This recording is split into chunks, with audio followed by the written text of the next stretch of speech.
student. In our today's video, we'll study about Stock Exchange Board of India, that is also known as SEBI. What was the need felt that government decided to establish Stock Exchange Board of India? During 1980s, there was an increase in the trading of stock market. There were a lot of participants in the form of public who started dealing in security market. But जब number of participants as investors बढ़े, then companies, merchant bankers and the broker started using malpractices for their own favor so as to earn profit. This leads to decrease the confidence of investor. इन सब चीजों ने investor के confidence को कम कर दिया. And it also lead to increase in investors grievances और investors की complaints बढ़ने लगी. इसी ऑब्जेक्टिव को ध्यान में रखते हुए गवर्नमेंट ने डिसाइड किया to establish Stock exchange board of India. However, first it was set as an interim administrative body on April 12, 1988. एक ऐसी बॉडी जो सिर्फ सजेशंस देती थी पॉलिसीज बनाने में, रूल्स बनाने के लिए स्टॉक एक्सचेंज को. It was just set as an advisory body on April 12, 1988. But sooner it was being felt to give Stock Exchange Board of India a statutory position. Let us read it together. It was established by Government of India on April 12, 1988 as an interim administrative body to promote orderly and healthy growth of stock market and on priority investors protection. It was given a statutory status on 30th January 1992 under Security Exchange Board of India Act 1992. Stock Exchange Board of India was given an advisory position on April 12, 1988, but sooner it was felt to give it as a statutory position, which was given under Security Exchange Board Act 1992, and this act was formulated on 30th January 1992. Now, what was the reason? क्या कारण थे कि हमें stock exchange board of India की establishment करनी पड़ी? There was tremendous growth in stock market during 1980s. If we talk about the period of 1980s, there was rise in participants of public. But because of this increasing population of investors, this increased investor population leads to malpractices. और ये malpractices कौन कर रहा था? Companies जो share issue कर रही थी. मर्चेंट बैंकर्स वो फाइनेंशियल कंपनीज हैं जो इन्वेस्टर्स को और कंपनीज को फाइनेंशियल एडवाइस प्रोवाइड करते हैं. They also deal in providing financial services, giving loans etcetera. And also malpractices were being undertaken on the part of brokers. These malpractices eroded the confidence of investors. इन सभी चीज कारणों की वजह से जो investors थे उनका स्टॉक मार्केट में कॉन्फिडेंस लूज होने लगा. And this also multiplied investors grievances, उनकी कंप्लेंट्स बढ़ने लगी. So there was a need felt to set up a regulatory body which is known as SEBI, Stock exchange board of India. Let us now read the role of stock exchange board of India. Stock exchange board of India कैसे facilitate कर रहा है issuer को, investor को और intermediaries को. Before studying it, let us know the meaning of issuer first. Who is an issuer? Issuer वो business organisation है who is in need of fund, जिसे पैसों की जरूरत है. It is an organisation who is facing financial crunch, जिनको पैसों की नीड है. Investor is the one who is having surplus fund, जिसके पास एक्स्ट्रा पैसे and he wants to deploy that fund. वो इस फंड को एक ऑप्टिमम जगह पर, एक बेस्ट प्लेस पर इन्वेस्ट करना चाहता है. और इंटरमीडियरी वो पार्टी है, वो ऑर्गेनाइजेशन है या वो इंडिविजुअल है जो इशुअर और इन्वेस्टर्स को कनेक्ट करवाता है, उनके बीच की कम्युनिकेशन गैप को ब्रिज करता है. Now let us read it together. Issuer, the one who is in need of fund, to provide marketplace wherein issuer can confidently look forward to raise finance at the time of need in easy and efficient manner. एक market place provide करना, एक platform provide करना issuer को, जहां पर issuer जो है वो इन्वेस्टर को मिल पाएगा जब उसे पैसों की जरूरत है, and he knows, is very much confident कि जब भी उसे पैसों की जरूरत होगी he can raise that fund in efficient manner, lower cost पर। Stock exchange board of India से फैसिलिटेट कर रहा है इस मनी को रेज करने में। Then who is an investor? Investor वो इंडिविजुअल है या वो ऑर्गेनाइजेशन है, एसोसिएशन ऑफ पीपल है जो अपना मनी इन्वेस्ट करना चाहती है।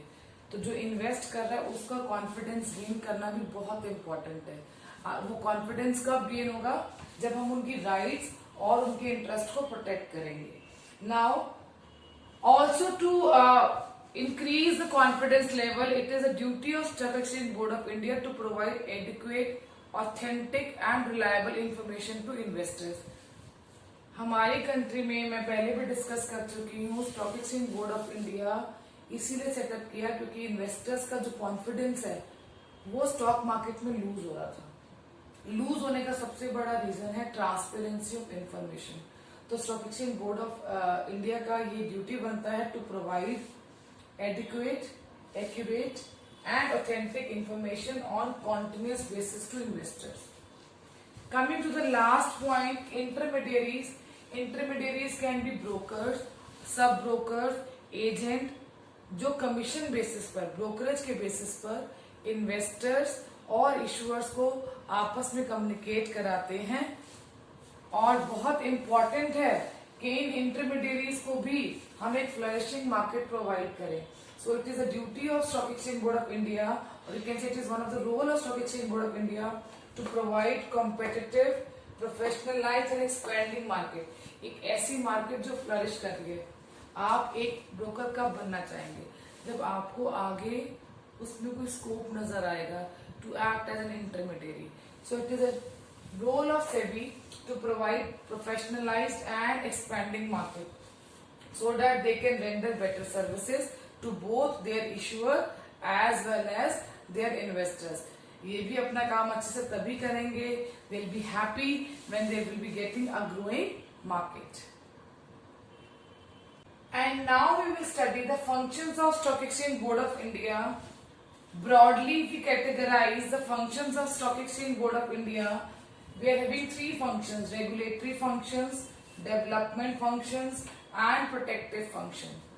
In regulatory function we will study 7 functions, in development function we will study 3 functions, and in protective functions we will study 4 functions.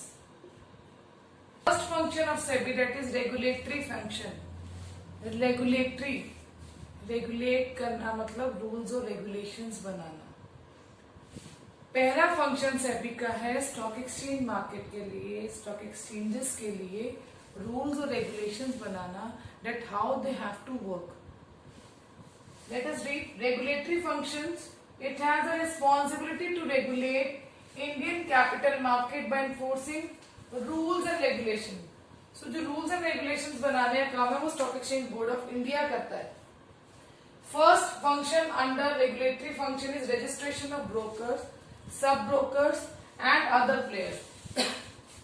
Brokers and sub brokers are intermediaries जो brokerage के basis पर जो अपनी commission set करके dealing करवाते हैं investor और issuer के बीच में। इसके अलावा जो अदर हमारे पास मार्केट प्लेयर है वो है merchant bankers and underwriters. Merchant bankers have already discussed that they provide financial services like financial advice, and usually they do not deal with public. They deal with investors and institutions, financial institutions. Now, underwriters. Coming to underwriters, if I am a company, अगर मैं company हूँ and I am not confident, मुझे इतना confidence नहीं है कि अगर मैं मार्केट से फंड रेज करने की कोशिश करूंगी तो जनरल पब्लिक उसके लिए अप्लाई करेगी। Then what will I do? I will sell all my shares to underwriters. और अंडरराइटर्स का रिस्क है वो कमीशन बेसिस पर मुझसे मेरे सारे शेयर्स खरीद लेंगे और आगे अपनी कन्विंसिंग पावर से जनरल पब्लिक को इन्फ्लुएंस करेंगे खरीदने के लिए।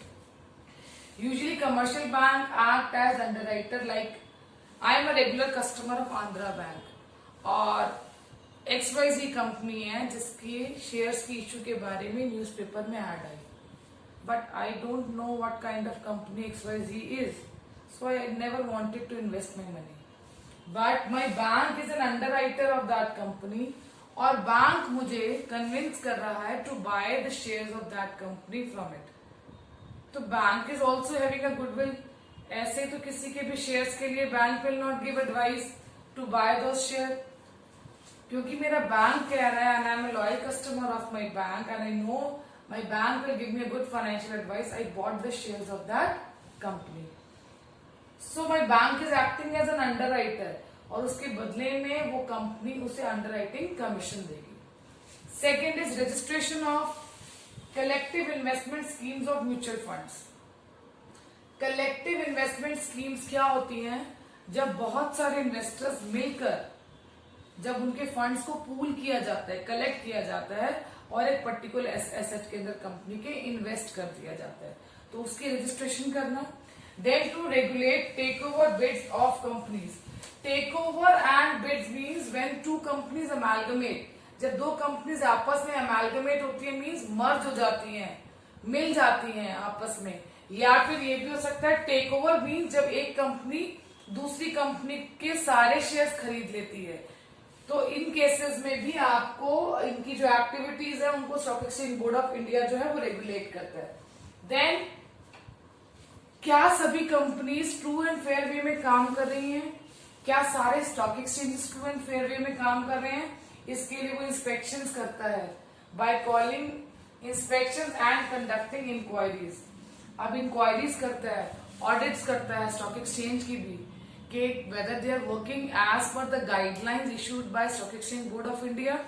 And the last point, fifth point is levying fees and other charges for carrying out purpose of act. There are different kinds of charges which are being levied by Stock Exchange Board of India. Taking an example, अगर एक company ने अपने shares को list कराना है stock exchange के साथ, तो उसके लिए भी there are certain charges and those charges are set by Stock Exchange Board of India. There are two more points that we'll discuss. The other two functions of regulatory functions are, sixth point is regulation of stockbrokers, intermediaries, underwriters, bank and business in stock exchanges and any other securities market. Regulation of stockbrokers, underwriters means इनके लिए भी code of conduct set करना कि कैसे काम करेंगे, so that they are keeping in view that they have also worked as per the interest of investors. ऐसा ना हो कि अपने प्रॉफिट के लिए ये इन्वेस्टर के इंटरेस्ट को इग्नोर कर रहे हैं, तो इनको भी रेगुलेट करना by giving them proper rules, set of rules, code of conduct, that how they have to work. And the last point in regulatory function is to perform or exercise whatever powers are delegated by Government of India as per Security Regulation Act 1956. The second function of Stock Exchange Board of India is development function. Stock market की development के बारे में सोचने का काम भी stock exchange board of India का है. दैट मीन्स इट वांट्स कि in coming days we should all invest in stock market. Investors in stock market should increase the way they're increasing when we're investing in land and building or we're investing in gold.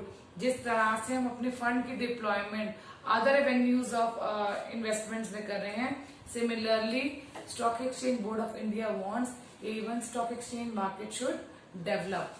For the development of stock exchange market, what it is doing, it is giving training to its intermediaries. As discussed earlier, intermediaries include brokers, sub-brokers, merchant bankers, underwriters. Now, how they are training them? They are keeping regular conferences, seminars, workshops where they are being given training. They are imparted knowledge how they can have a fair dealing in stock market. इनकी counselling की जाती है that try to avoid indulging into malpractices. Now coming to the second point, research.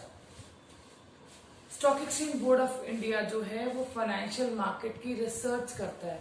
Research of different companies, research of their future prospects, research about what will be the future avenues available, what are the various ways in which people can deploy their funds in coming future. इन सब के बारे में deep और थोरो जो study है और उनके data जो स्टार्ट्स हैं वो कलेक्ट भी stock exchange board of India करता है, और ये डेटा डिफरेंट स्टॉक एक्सचेंजेस से भी कलेक्ट करता है। ये हमें डेटा प्रोवाइड करता है कि अभी इंडिया में कितने स्टॉक एक्सचेंजेस हैं, कितनी कंपनीज हैं जो लिस्टेड हैं बॉम्बे स्टॉक एक्सचेंज के साथ, कितनी कंपनीज हैं जो लिस्टेड है नेशनल स्टॉक एक्सचेंज के साथ। ये डेटा हमें कहाँ से मिलता है? ये डेटा हमें सेबी प्रोवाइड करता है। सो research work to conduct research and publish information research which may be useful to all participants. Participant can be an issuer, participant can be an investor, even participant can be an intermediary. Maybe I am a new intermediary, maybe I am a new broker. मुझे पता ही नहीं कितनी stock exchanges हैं India में, मुझे पता ही नहीं है कि मुझे कहाँ पर डील करने के लिए जाना है फॉर अ पर्टिकुलर कंपनी, किस स्टॉक एक्सचेंज के साथ वो लिस्ट है। तो ये इंफॉर्मेशन जो है मुझे सेबी प्रोवाइड करता है। Then flexible approach, flexible means to be adaptable. जैसे जैसे आसपास बिजनेस एनवायरनमेंट में सराउंडिंग्स में चेंज आ रहे हैं, it is very much important that you camouflage, you keep yourself changing, you are adaptable. जब तक आप अडेप्टेबल नहीं होंगे आप चेंजिंग सिचुएशन में सर्वाइव नहीं कर पाएंगे। Just to give an example how SEBI surviving in today's world, they are now having online trading.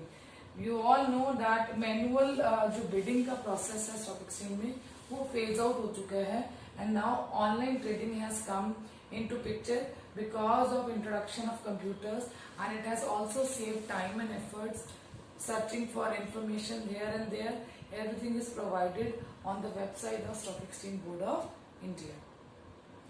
I hope the development function of SEBI is clear to all of you. The last function, that is protective function. Protect means SEBI is acting as a shield. It is protecting the interest of its investors. अपने investors को protect करना, क्योंकि obviously stock market will be of no use if we don't have investors. तो investors का होना बहुत important है, पर investors के interest को protect करना उससे भी ज़्यादा important है। So the first function which is being performed by SEBI is to prohibit malpractices, misleading statements, manipulations, price rigging, etc. Many a time we have read one of the limitation of accounting, that is window dressing, जहाँ पे हम accounts को manipulate करते हैं। हो सकता है हम अपने book profit को बहुत inflate कर रहे हैं so as to attract investors.